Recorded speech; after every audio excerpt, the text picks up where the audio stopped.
So I'm going to talk a little bit about the market update, how interest rates are affecting things and projections on interest rates, and just like some different investing options, or how I kind of see how different asset classes will perform if there is a downturn, or if interest rates kind of continue on the road they're headed.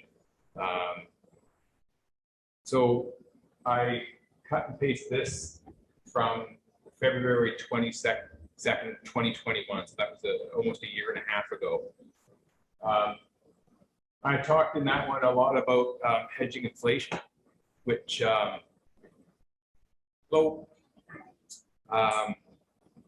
was very kind of concerning at the time and timely. So a year and a half later, things have changed quite a bit due to the money printing that's happened. So this again is a slide I stole from the meetup almost a year and a half ago. Talked about how inflation works. At the time, Canada had printed about $250 billion because of COVID to try to prevent a collapse. That number is actually up to about $370 billion now. And I explained that as you print money, it devalues the dollar, causes inflation. It was pretty evident to me at the time, but the government kind of denied it all the way along. So this little graph here shows the predictions that the Bank of Canada forecasted. So you can see in July of so a year ago, inflation was up, the little pink line there, and then they figured, oh, it'll come back down, it's transitory, it's just supply chain issues, don't worry about it, there's no inflation. And then October came along, it was already up a little bit higher. No, it'll come down, don't worry about it. January of this year, it was still rising. They predicted it would come down. April, again, that wasn't very long ago. They still figured it was going to come down. They finally come out and said, yeah, there's major inflation.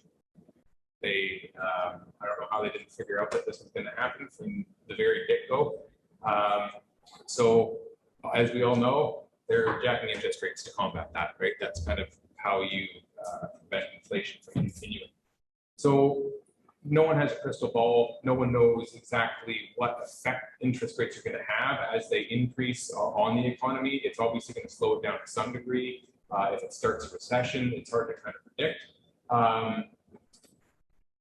One thing to consider is, even when you factor in inflation, North Americans are indebted about 5 times what they were in the 80s. So a lot of people are saying, oh, interest rates, some houses are going to go up to 18% like they did in the 80s. That can't happen. It can happen, but I would expect a 30 to 50% default on mortgages and foreclosures. Everybody would lose their house. Nobody can afford an 18% interest rate on $1 million house. It's just not realistic. So the fact that everybody's leveraged far more than they have been in the past suggests to me that they're not going to be able to increase interest rates to where they were previously when they were very high. So I do believe interest rates are likely to climb further, but the sky is falling doom and gloom that everybody or some people are predicting that interest rates are going to go up to 10% or 15%. I just don't think it's feasible unless the bank's master plan is to foreclose on everybody and takes everyone's homes, which I guess is possible. And they are targeting a 3 to 3.5% base rate or overnight rate. That's not necessarily the same rate that you can see in your mortgage. So quite often mortgages are, prime plus a certain percent, and sometimes that plus is a higher percentage. So right now we've seen interest rates already climb about a 1.5% since this time last year, and yet we've seen mortgage rates jump up 3%. So the banks are kind of predicting where the market's headed. They don't want to give people 5-year mortgages at a low interest rate when they think that interest rates are going to climb higher. They don't want to be locked in at that low interest rate. They'd rather jack the rates up now to kind of up in the future. So that's also why we're seeing a big difference between variable rates and fixed rates. The variable rates are usually just prime plus a small percentage. So they're floating up slowly as interest rates go. And the banks aren't too worried about that, because if interest rates do go up another 1 or 2%, your variable rate will go up with it. So they're going to get their money that way. It's the locked 5-year terms or 7-year terms that the banks don't want to give money away for cheap on those long terms when they could potentially be earning more. So there's a couple of opportunities that arise when interest rates go up.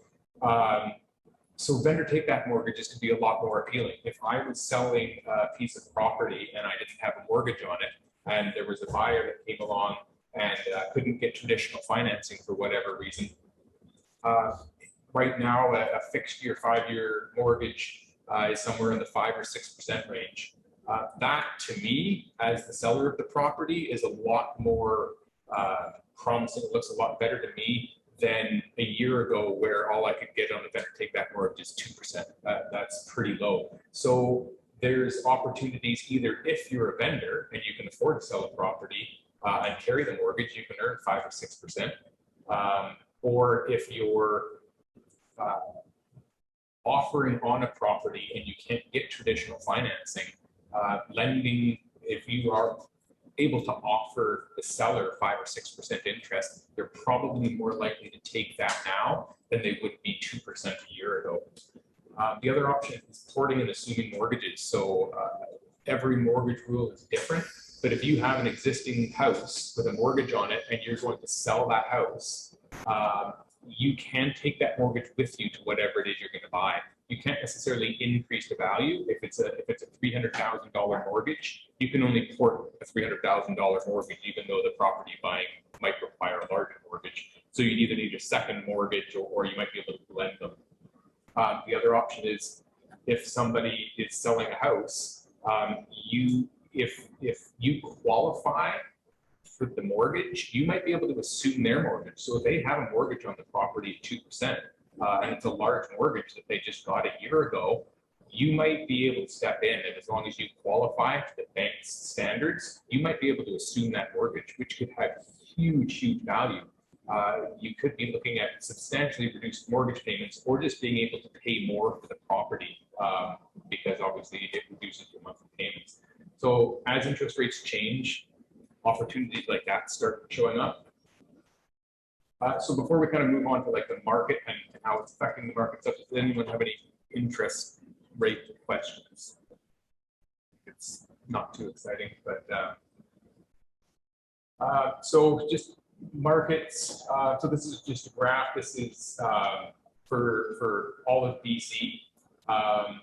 So this is just how many sales in comparison to how many active listings. So not necessarily new listings, but how many active listings are on the market. And so obviously as it climbs, it goes into a seller's market. So that's where we saw all the multiple offers, the subject free offers, prices climbing through the roof, and people just desperate to get their hands on things. You can see the steep drop off at the end there. That is where the interest rates started climbing, and now everybody's got the doom and gloom, the sky is falling mentality. We're not even back to a balanced market yet. It is still a seller's market. Well-priced properties often still going into multiple offers, but it's definitely headed back towards a balanced market. Whether it drops into a buyer's market in 3 months or 6 months or a year, or if it turns around and just starts heading back up to a seller's market, I have no idea. But there is a little bit more room to breathe out there. If you are looking at buying a piece of property, it's not nearly as competitive as it was even 3 months ago. So that's pretty hard to see. The numbers on the left are just a representation of the graph. So it's, yeah, one and the same, and that's just prices. So people always over-exaggerate where they think the market is or where it's headed. So you can see at the very tail end, we've seen a slight drop. The sky hasn't fallen. We're still so far above where we were before the pandemic that we would essentially have to drop 50 to 60% in value to return back down to the numbers. So, but as you can see, since for the last decade, property prices have been climbing, sometimes quickly, sometimes slowly, but it's always kind of on the upward trend in the long scheme of things. So I stole this from Guy from Top Down Investments. He recently sent out a newsletter for anyone not aware. Top Down Investments, they pool money and they're doing some large land assemblies for development and stuff like that in Duncan and in Nanaimo. I know the guys from Top Down Investments quite well. They've come and spoke at a couple of events. But what Guy was saying is things are never as good or bad as they seem, and that's what I'm saying. Is people have knee-jerk reactions, and they just assume that if the market turns a little bit, it's the end of the world. And people think that when the market turns up, that everyone's going to be rich, and it's never that case. And it's usually very, very short-lived. So these changes in the market, we seem to think that, okay, we're headed into a recession, and people start thinking winter is coming, it's the Game of Thrones, and we're going to have generations of living in darkness and poverty. These are the most recent recessions we've had. The 2008 recession lasted about a year and a half. The dot-com recession from the early 2000s, it didn't even make it a year. You can see most of them are very short-lived. Since 1900, the average recession has been 15 months. So if you look back at how long COVID lasted, I mean, it was supposed to be 2 weeks and it turned into 2 years. But it doesn't, to me anyhow, I don't know, does anyone else seem like it doesn't seem like it's been 2 years? Like that seems like a long time. And you look back 2 years, goes by quite quickly. So if we are headed into a recession and we're expecting it to be 15 months, that's not even going to be a large percentage of the way through your first term of a mortgage if you were to go get a 5-year mortgage on a house right now. So it's not the end of the world, is what I'm trying to get at. Anyone have any questions about market, where market's headed? Yeah. I guess it's another way of looking at it, it's the point of no return. At what point in time are you as an individual going to accept a lower wage in order to bring those prices down? Well, no, it's going to cost that much to build your house. Yeah. At what point in time are we going to say, yeah, okay, go ahead and slaughter some old growth because a 2x4 is cheaper? Are we ever going to go back to that? Well, no, I don't. I think the technology in the homes, what has to go into them, like, are we really going to end up back at those prices? No, because they're going to be unattainable to get materials, labor, and everything like that to build something. Yeah, no, I think that's another really, really good point. Actually, is people want affordable housing. You can't build it now. The cost of building is too high to provide affordable housing. The dollars per square foot to construct a home right now has gone up $100, $150, $200 in the last couple of years. And obviously we know there's major demand on the housing market on Vancouver Island. People are moving here from all across Canada, internationally. There's a major shortage of housing. Yes, we can build more, but as David said, we can't build it cheap enough to be able to sell it for cheaper than what stuff is currently selling for on the market. It's just too expensive to build. And that's also the case even with multifamily building, rental apartments and stuff like that. To build a new apartment building, you can't build it cheap enough to be able to rent out a 2-bedroom unit for $1,200 a month. It can't be done. It has to be $1,600 or $1,800 a month. Otherwise, the whole project is immediately underwater and it's not profitable.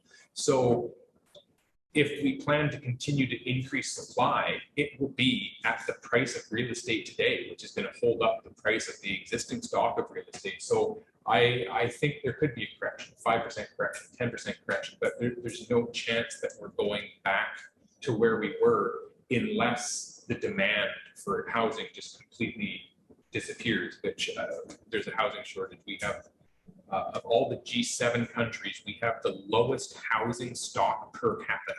So there is less housing per person in Canada than any other first world country. So there's a shortage in this country, and we can't build cheap enough to bring down prices. So yeah, that's an awesome point. Thanks.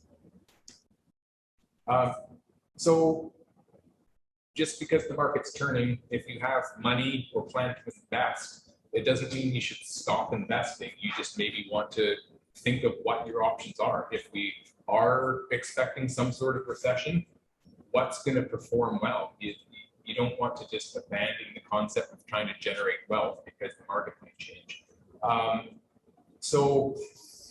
Stocks, obviously, if we are in a recession, stocks typically don't do that great. Gold, what does gold do in a recession? When the stock market crashes, what does gold do? It goes up. Does anyone know why gold goes up when the stock market goes down? Because everyone buys gold when the stock market goes down, because that's what everybody does, and everybody knows that gold's going to go up if the stock market goes down. It's just a psychological thing. People could just choose to not buy gold if the stock market comes down, and then it wouldn't go up in value, but it likely will. Crypto, I'll talk a little bit more about crypto. Guaranteed income certificates. So those are going to generate kind of the lowest returns that you're going to see, but I mean, they are guaranteed. They are going to generate some level of return. Quite often, they don't even match inflation. So it's probably better than cash sitting in a bank account, but they're not going to be your highest performers for sure. Mixed mortgage investment companies.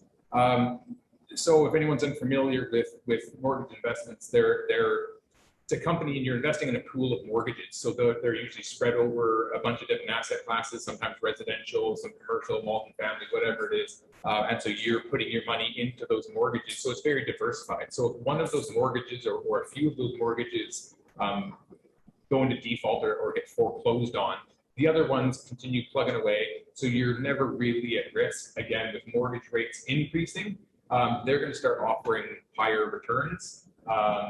Very safe, secured real estate. Unless we go into a time of major foreclosures, I don't expect them to perform poorly if there is any sort of recession. Cash usually isn't the greatest thing to hold on to. We do see some level of inflation usually. Typically, on average, it's about 3% a year. Obviously, sometimes it's down, sometimes it's up a lot more than 3%. But if it just averages out at 3% and you have cash in the bank, if you have $100,000 in the bank, the next year it's worth $97,000. The next year it's worth $94,000. But if we're headed into a time of opportunity where things are on sale, cash gives you the opportunity to take advantage of things that might present themselves. Hard money lending, so that could be either unsecured, which is extremely high risk, of course. But if people need money for renovations or projects, you can lend them money, or you could be the mortgage. You could be the primary mortgage on a property. We talk about vendor take-back mortgages. You could be the bank to anyone's property. If someone needed a $200,000 mortgage and you had $200,000 cash, you could secure it directly against that property, either in the first place or the second place. So banks are typically first place.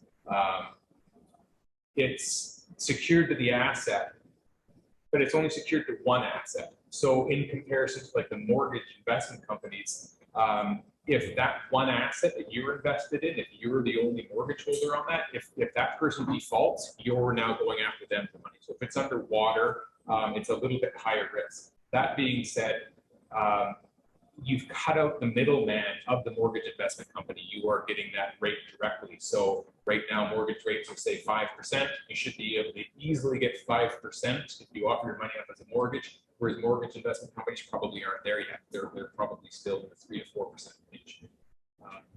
REITs, so again, real estate investment trusts, that's much like investing in one piece of real estate, except sort of like the mix, it's just diversified over many different assets, much lower risk, but again, there's a middleman. That REIT has overhead, there's employees, there's expenses, that's going to come out of your profits. That's why they typically offer lower returns than what you see on your typical real estate investment. Small businesses, that could be either you starting a small business or you investing in a small business. Right now, I believe it's a huge opportunity. I think there's a lot of, there's obviously huge shortage of employees, huge shortage of trades. We need people. We need people that are producing things. We need people that are working.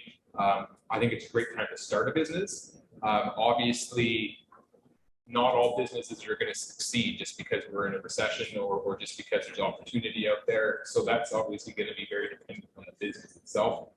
And then development. So I'm talking about real estate development. Now, there's kind of two different types of development. There's a development for the intent of selling. So you're going to build a townhouse complex and sell off the townhouses. You're going to build houses and sell them off. You're going to subdivide properties and sell off the lots, that kind of development.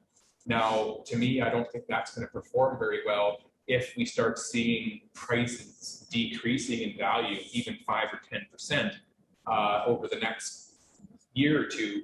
If there's only 5 or 10% profit in the deal, obviously they're not going to be able to generate any sort of positive return. That being said, things like investing in development of multi-family buildings, income-producing properties is a different story because they're more dependent on rental income, not so much where the market's headed. So, disclaimer at the bottom, I don't know anything about anything, so don't sue me. Typically, this is just a guess. If there is a downturn, I think gold, traditionally, it has done well. It will likely do well. Guaranteed income, obviously that's safe. It's not the highest returns. Mortgages, as mortgage rates increase, they start paying a little bit higher. And hard money lending. Things that might not do so good as stocks, and again, the development of properties to sell them. Now, when I talk about investing in stocks, I'm not talking about day trading. Day trading and investing in stocks are two very different things. I know there's a lot of people that have made a lot of money day trading. That's a job. That is a skill, and the very skilled people out there that do the day trading can make substantial amounts of money regardless where the market's headed. If the market's headed down, it doesn't really matter. They know how to look at the algorithms. They can forecast how companies are going to perform in a recession. That's a job, and you can make money. But yeah, I as far as just buying a portfolio of stocks, it might not do very well. If we're in a downturn, traditionally that's kind of what a recession is. The stocks don't do well. Who knows? Crypto. Small business, again, that's very dependent on the small business. And cash, again, cash, I don't like holding cash when there's inflation going on, it's devaluing, but trying to tie up all your cash by handing it out in a mortgage that's locked in for 5 years, and all of a sudden an opportunity presents itself in 6 months or a year, it'd be nice to have the cash instead of a mortgage, but that really depends on what opportunities may or may not present themselves in the future.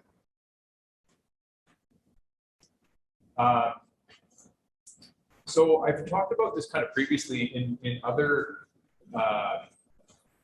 meetups, just trying to understand the difference between price and value. So one thing to try to look at is if the price is aligned with the value, and trying to understand that separating those two terms, we say, you know, what's the price of that house, what's the value of that house, they're not really interchangeable terms. So one way to understand that is to think of things that are on sale relative to its value. So people talk a lot right now about there's going to be stocks that are on sale. So that means the price of the stock is cheaper than its ability to perform, or is less than the assets and the product that that company can sell. So I'll just try to give it a example of that. Say you had Toyota took a 20% decrease in its stock value because the stock market crashed. Well, Toyota produces cars, they have dealerships, they have service, they sell parts, they produce hundreds of billions or trillions of dollars of goods every single year. If the stock came down 20%, has their ability to generate income dropped 20%? And if it hasn't, then that stock is essentially on sale. It is you're buying it at a fraction of the value of those assets and that company's ability to generate a return. On the flip side of that, you have to ask yourself, are the things that are overpriced because there's speculation involved, right? And if so, what percentage of the value of that stock is speculation and what percent of it is tied to the ability for that company to generate a return or produce whatever it produces? And the thing to consider there is if money stops flowing in from the bottom, can that company sustain itself? So an example of that is companies that grow really quickly. Amazon, Tesla, they were nothing not that long ago, and they are absolutely massive now. Now, the way companies like that grow so quickly is they borrow huge amounts of money, trillions of dollars go into these companies.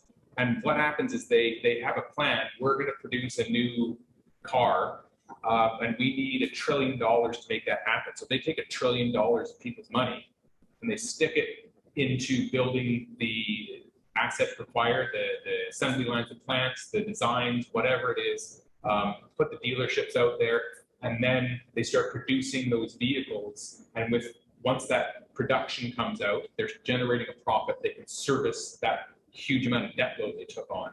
And then they take on more debt load to take on the next thing. So they're growing extremely fast by using money that's coming in to grow them, to invest in infrastructure, to invest in the assets required to produce money. The concern comes when, if they're taking on more money than what is feasible for them to be able to generate with that money. So if they say, we're going to go build a new car, we need another $1 trillion, and they bring it in and they fail.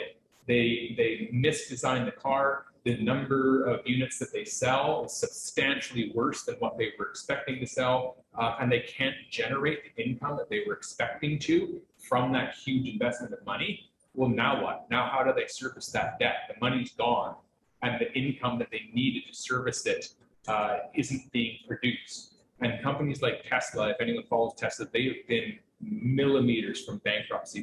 They've essentially been bailed out multiple times. They could have collapsed. They over-leveraged. They took in too much money.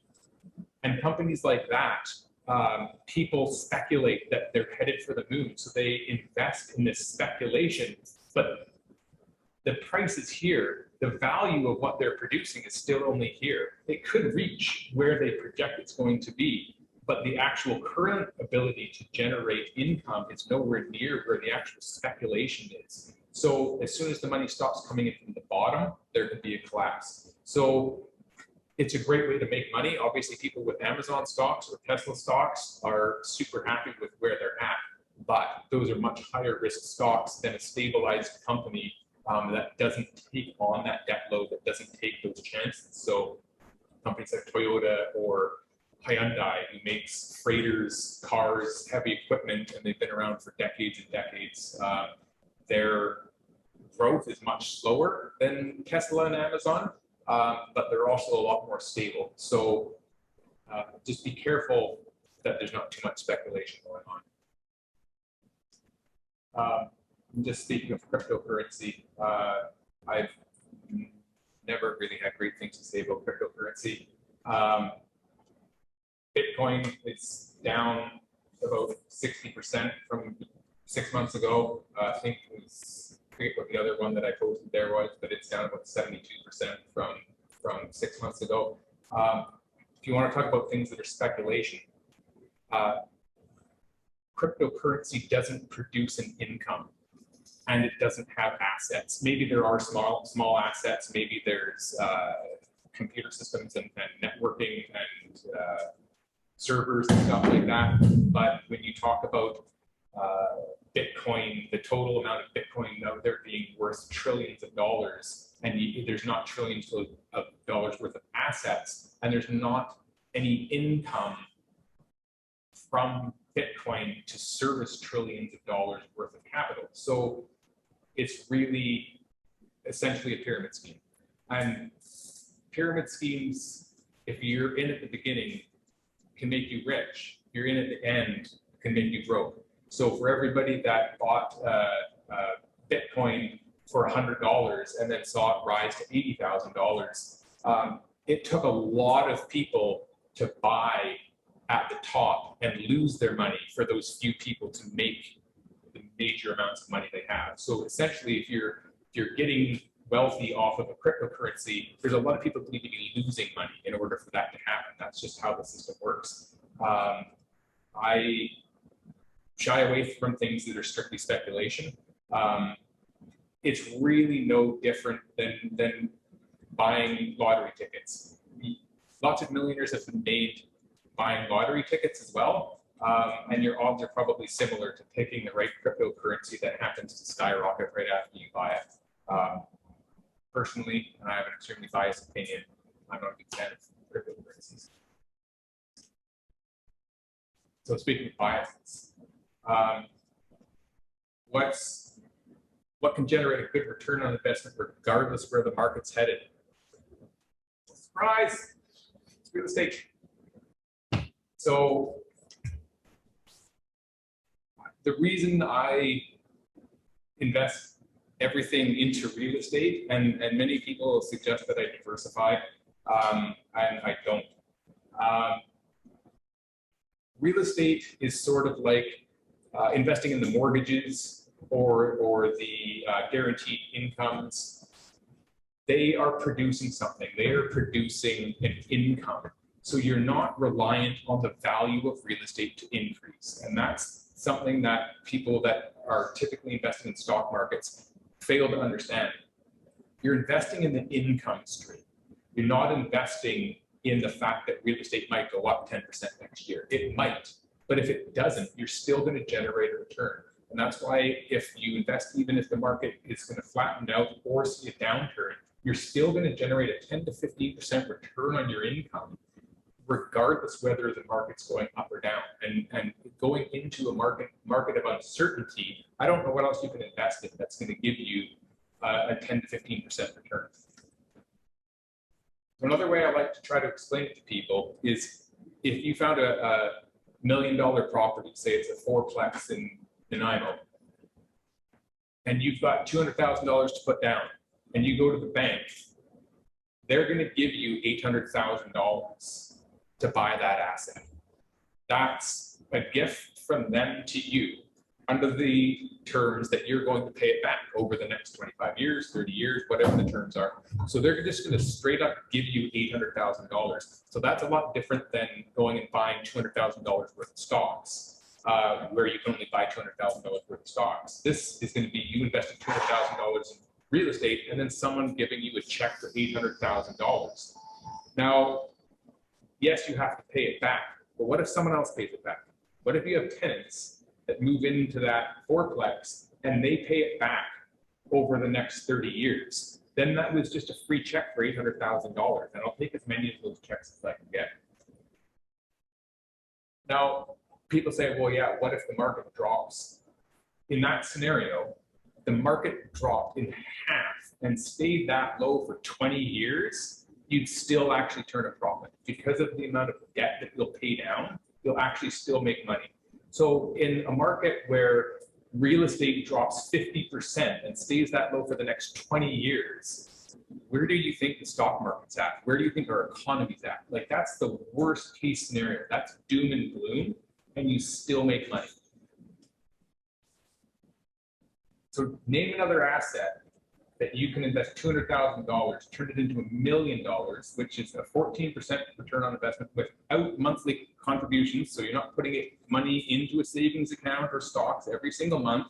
It's a one-time investment, and it doesn't go up in value. And it takes $200,000 to $1 million, a 14% return on investment. I can't think of anything that's going to do that the way real estate's going to do it. And that's why I see if there is a recession coming, and you can basically guarantee a 14% return on your income over the next 30 years going into a recession, I don't know what else can offer that. So again, I'm pretty biased, but you can tell why I believe in real estate and why it's my sole investment. I don't own any other type of asset, just because I think it's honestly the safest, the least risk of losing any money, and it generates the highest return. So if the market stays neutral for 30 years, which is very unrealistic, likely it's going to continue to climb, it generates a 14% return. If it goes up, it's going to be a substantially higher number. So when the market does well, real estate outperforms pretty much everything else. When the market does poorly, it prevents you from losing money. So I think it's the hands down the safest asset class, but maybe other people have different opinions.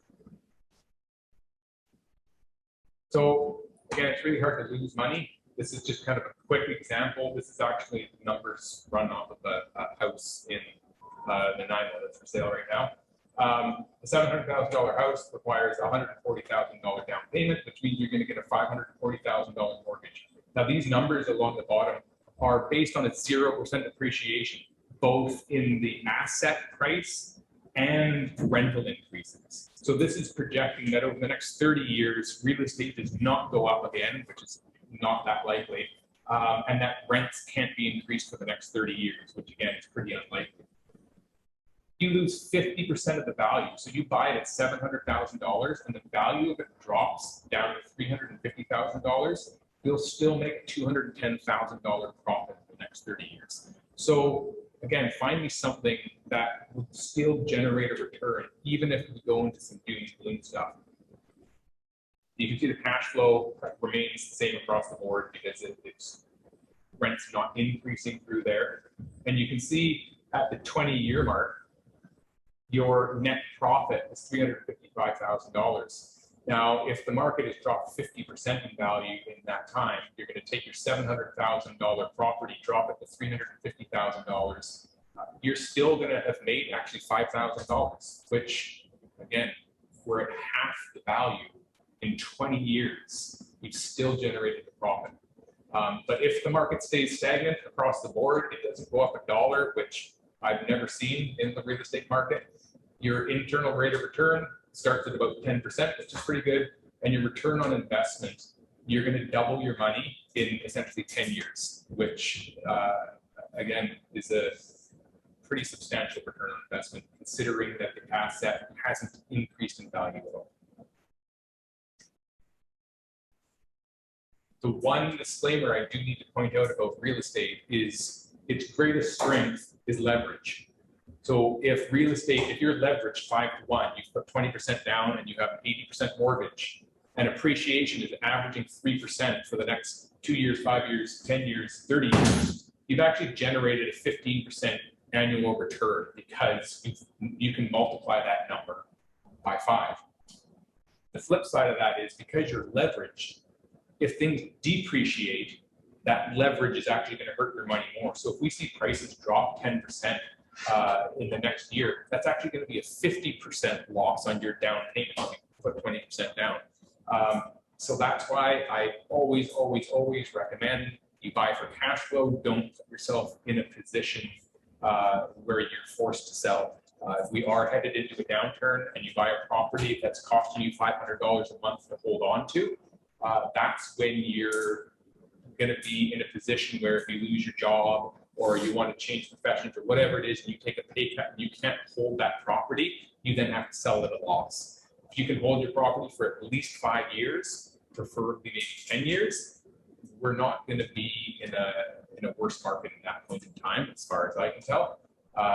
So I copied this slide from the previous meetups. Buy for cash flow. If you're paying down that mortgage and you're generating cash flow or at least revenue neutral, it doesn't mean you're losing money. If other asset classes drop in value, you've lost that money. It's not going to come back to you until the market returns. Real estate, it can drop in value and you can still generate a return on your investment. So that's pretty much all I have. It was kind of short. I should have worked on something better. I'm running out of topics. I've talked about everything. So does anyone have any questions about interest rates, mortgages, investing in real estate in a downturn, or predictions of where we're headed for the market, or anything like that?